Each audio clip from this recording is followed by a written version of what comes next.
This is by, it's a TC Games official. New PlayStation 5 portable. I thought it was the feed thing I seen in that feed that it was PSP3. PSP, the PS Vita 2. I don't really do the handhelds anymore, but if they put that in there, then they fix a lot of the old games on there from PlayStation 2 and 3. Then we may have to see something, but I don't know. If they make this and it hangs around, it'll probably beat out the Switch thing. I'm sorry, it's gonna beat it out, and that's it. So next generation PlayStation 6 update, PlayStation 5 portable, PSP 3, PS Vita 2, whatever you want to call it, specs. Yeah, that's what I saw. Leak, and Elder Scrolls PlayStation 5 remake has fully leaked with release time frame. And Elder Scrolls. Now that looks nice. Now, like they probably it's probably what do they call it? Prototype model, whatever you call it, but it does look nice. I don't know if they're gonna make it in different colors or that's just the way this is it right here. But it's probably, like I said, what they call it, the prototype stage. But it looks nice. Scrolls PlayStation 5 remake has fully leaked with release time frame. And those are the stories we're going to cover today. And if you could hit that like button on the video, thank you to those that do it. And as always, it's very much appreciated. First, yes or no, do you have a PlayStation Portal or not? It feels like more and more I keep hearing about new people taking the plunge and getting the PlayStation Portal, so I'm curious where our community is at this point, especially with the topic of the video. So comment below, yes or no, if you have the PlayStation Portal or not. Let me know down in the comments below. Now, that there, I seen that too. Video, Elder that Scrolls looks rugged. 5 remake fully leaks. Reading from Eurogamer, our first look at the long-awaited remake of the Elder Scrolls 4 Oblivion comes from a leak of screenshots and details taken from the I heard of that game. I never really. Website. A remake or remaster of Bethesda's beloved Oblivion has been expected for years and has been the subject of numerous industry whisperings in recent weeks. Eurogamer understands Bethesda's current plan is to shadow drop the game. Okay, I see on the end here, hating on pausing it early. PS6 update. Let's slow down a little bit. PS3, PS5 is only 3 years old. Let's slow down a little, 3 or 4 years old. Let's slow down a little bit. We got to get to the Super Slim, and hopefully the price drop, which I don't know about that now with this inflation business. But yeah, slow down a little bit. Next week on PC, PlayStation 5, Xbox Series XS, including via Xbox Game Pass. Ahead of then, fans on Reddit have been poking around Virtuos's website and discovered a number of images that look set to be used imminently upon the game's announcement. These include screenshots of the game, comparison images showcasing this new version of Oblivion versus Bethesda's original from 2006. Eurogamer has corroborated that these files are currently being hosted on Virtuos's servers for now. We've also contacted Bethesda for a comment. So this has become a pretty big moment for gamers when this went off recently. I personally never played the game back in the day, but from talking with people about it, it seems to be one of the best in the entire Elder Scrolls series, and apparently for some people, it is the best in the series, which is a pretty big statement considering Skyrim was the next game to launch. In terms of when this game will launch, according to Eurogamer, they're stating that it's next week, according to their sources, but recently we got a potential exact date of April 21st. This upcoming Monday is when it's going to launch. I've had some say they don't believe it since there hasn't been any marketing for this, but this is meant to be a shadow drop, and if it's dropping on Monday, obviously that's clearly the case. I'm not sure why Microsoft is into shadow drops more and more, but I assume it's because they're pretty much releasing multiple games on different platforms. Recently, there's a lot, including their own, and it might be hard let's get to the PlayStation now. That's just a guess on my end. And if you're enjoying the video so far, hit let's get to it now. PlayStation handheld console because it's gone a bit interesting. Recently, Kepler L2 has been sharing some information on the handheld, some stuff we've heard before, and some I don't think we have. So let's dive into all of this. First up is the chip in the handheld. According to Kepler, it's going to be a 3nm 15-watt chip The 15 watt obviously is the power consumption. You have more of that, you have more power you can access, which is why something like the Switch 2 runs better in docked mode. Now, comparing the chip size, the Switch 2 is an 8nm chip compared to the PSP 3's potential 3nm chip. This is a very big jump in performance capability. With a 3nm chip, it's much more performant, then it could do a lot more with a lot less power. According to Kepler, the PlayStation Portable 3's power capability is somewhere between the Xbox Series S and the PlayStation 5. So somewhere in between. That's another thing. When the Switch first came out, one people having problems with it, saying the thing was melted into the screen, or something was happening. Something was going on with it. Kind of like Xbox when one of the Xbox systems first came out, the red ring, whatever. That was sickening. I don't know about every time you turn around, you gotta take your Xbox back. That would piss. Oh boy, I haven't had Xbox since the original. But they said that red ring thing was annoying.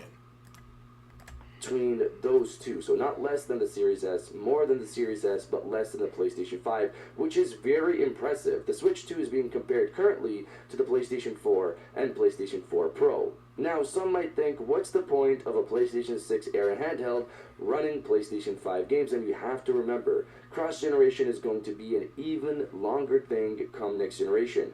When this thing launches, which we'll talk about in a sec, it'll have years upon years of games coming to it. Developers are still producing games for the PlayStation 5 ain't been out to this 6 day, years and yet. we're 5 years into the PlayStation 5 generation, and the PlayStation 4 launched with outdated hardware all the way back in 2013. The PlayStation 5, however, launched with new hardware in 2020. So think about how much longer the PlayStation 5, PlayStation 6 cross-generation will potentially last. You'll have games to play. That's something I 100% expect. Kepler goes on more to talk about the power of the PlayStation Portable 3, saying that it'll play PlayStation 5 games, but at a lower resolution and performance, which is completely fine for a handheld. You're not playing games at 4K on a handheld on the go.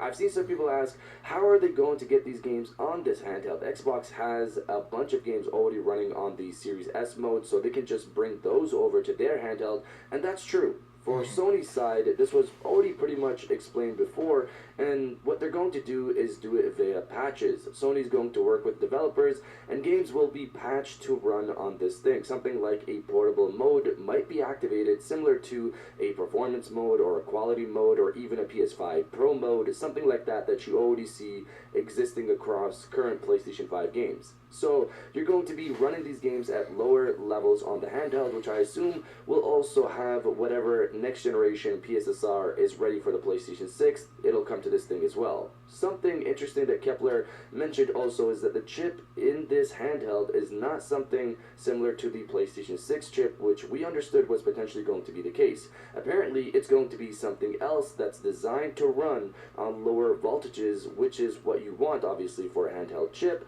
But I don't think before we heard that it was going to be something different than what's in the PlayStation 6. This has me wondering if this handheld will run on ARM architecture, considering we had that job listing last year about Sony wanting to run their games on different architectures, but of course we'll have to wait and see on that front. And now getting into the final part of the video, the launch time frame for the next PlayStation handheld, which was exciting to read because I honestly thought this thing would launch later in the PlayStation 6 era, but I was hopeful it could launch alongside the PlayStation 6. Venom? So according to Yeah, Kepler, the PlayStation Portable 3's chip fabrication is going to happen a few months after the PlayStation 6, so in early 2026. If we're going by the same timeline, PlayStation Kepler 6 put ain't for the coming out. Now wait a PlayStation minute, hold 6, it. Then the PlayStation Ho, Portable ho. 3, early 2026. Hold it now. PlayStation 6. So according to Kepler, the PlayStation Portable 3's chip fabrication is going to happen a few months after the PlayStation 6. So That ain't in coming out early no time soon. I don't care what you if we're say going now. I'm by sorry. the same timeline, That's not Kepler happening. put for the PlayStation 6. No way in then hell the that's coming out no PlayStation time Portable 3 soon. could launch in the same year time frame as the PlayStation 6, maybe even launch day. So this thing could launch in late 2027 or sometime in 2028, depending on when the PlayStation 6 launches. And I say this That's because not happening. Kepler said for the PlayStation 6, if the You mean to tell me the PlayStation 5 is only going to be around 5 or 6 years? I don't know about that now. The damn thing is not even 7 years old yet. 6 or 7 years old. Come on, man. It's what? 3 or 4 years old. And they've been saying for how many years these systems supposed to last? What, 8 to 10 years or 10 years? They ain't been 7 years. I don't know. That's kind of. I don't know about if they're rushing this stuff or what. That's kind of crazy now. This stuff coming out so freaking fast. I don't know about that. Yeah, what happened in 10 years? 8 years, whatever it was. Chip fabrication goes down later this year and all goes well, in 2 years' time, that's when the PlayStation 6 could launch. So if that is potentially the same situation for the next PlayStation handheld, then we could expect it a few months after the PlayStation 6 launches, or maybe even launch day. This is exciting stuff, and it gives people an option to either go handheld or console, or maybe even both come next generation when it comes to PlayStation. I, of course, will be covering this stuff more and more as the year progresses and into 2026 and beyond, so subscribe for sure if you're excited for this stuff. But you guys let me know if you're going to get the handheld or the next generation PlayStation 6. Let me know down in the comments below, and if you guys did enjoy this video, please hit that like button, as it always helps, and subscribe if you're new. I got new videos every Monday, Wednesday, and Friday, and now I'll check you guys out on the next one. And welcome back to the after show. This is the part of the video where we have a little fun down in the comments below. If you're old, welcome back. If you're new, welcome. For today's thing, what I want you guys to do is to body, obliterate, destroy, and overall harass the comment section with next gen is on the way. The PlayStation 6. That's not that. I'm not to argue with the guy, but that's not happening. When the PlayStation 5 is barely 5 years old. Come on, now. That's pushing it, and that's rushing it. You know, that is crazy. Because people just spun. Some people that wanted it bad enough spun $1,000 to get this thing. $500 to $1,000. Then they're gonna turn around and spend that again. I don't think so. No about that. Not that fast. Unless you're Richie Rich or something. But damn, system ain't 5 years old. 7 years old. If anything come out first, it should be the handheld. If that made a comeback now, and so they ported all of the a lot of the PS2 and PS2, 3, and 4 games, I could see it selling hot, and how the graphic, looks good and everything. But talking about coming out with PS6, I don't know about all that now. That is just rushing it. When your PS5 is not even 6-7 years old yet. That's crazy business.